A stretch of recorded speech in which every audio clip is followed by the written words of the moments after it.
एक प्रसिद्ध राजा था जिसका नाम रामधन था। अपने नाम की ही तरह प्रजा सेवा ही उसका धर्म था। उनकी प्रजा भी उन्हें राजा राम की तरह ही पूजती थी।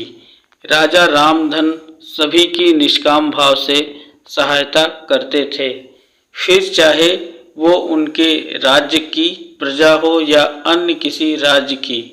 उनकी ख्याति सर्वत्र थी। उनके दानी स्वभाव और व्यवहार के गुणगान उनके शत्रु राजा तक करते थे। उन राजाओं में एक राजा था भीम सिंह, जिसे राजा रामधन की इस ख्याति से ईर्ष्या थी।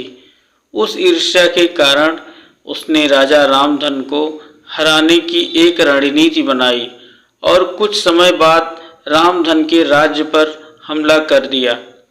भीम सिंह ने छल से युद्ध जीत लिया और रामधन को जंगल में जाना पड़ा। इतना होने पर भी रामधन की लोकप्रियता में कोई कमी नहीं आई। हर जगह उन्हीं की बातें चलती थी, जिससे भीम सिंह को सुकून न था। उसने राजा रामधन को मृत्युदंड देने का फैसला किया। उसने ऐलान किया कि जो राजा रामधन को पकड़कर उसके सामने लाएगा वो उसे 100 सोने की दीनार देगा। दूसरी तरफ राजा रामधन जंगलों में भटक रहे थे। तभी उन्हें एक राहगीर मिला और उसने कहा, भाई, तुम इसी जगह के लगते हो, क्या मुझे राजा रामधन के राज्य की तरफ जाने का रास्ता बता सकते हो?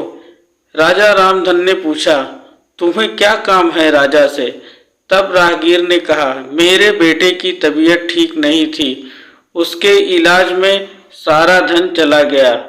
सुना है कि राजा रामधन सभी की मदद करते हैं, सोचा उन्हीं के पास जाकर याचना करूंगा। यह सुनकर राजा रामधन राहगीर को अपने साथ लेकर भीम सिंह के दरबार में पहुंचे। दरबार में उन्हें देख सभी अचंभित थे। राजा रामधन ने कहा, हे राजन, आपने मुझे खोजने वाले को 100 दिनार देने का वादा किया था। मेरे इस मित्र ने मुझे आपके सामने पेश किया है, अतः इसे वो 100 दिनार दे दें। यह सुनकर राजा भीम सिंह को एहसास हुआ कि राजा रामधन सच में कितने महान और दानी हैं, और उसने अपनी गलती को स्वीकार किया। साथ ही राजा रामधन को उनका राज्य लौटा दिया और सदा उनके दिखाए मार्ग पर चलने का फैसला किया। कहाँ एक तरफ भीम सिंह राजा रामधन को जान से मारना चाहता था और अंत में राजा रामधन को देख वो लज्जित हुआ और उन्हें उनका राज्य लौटा दिया और स्वयं उनके जैसा बनने में जुट गया। इसे कहते हैं कर भला तो हो भला।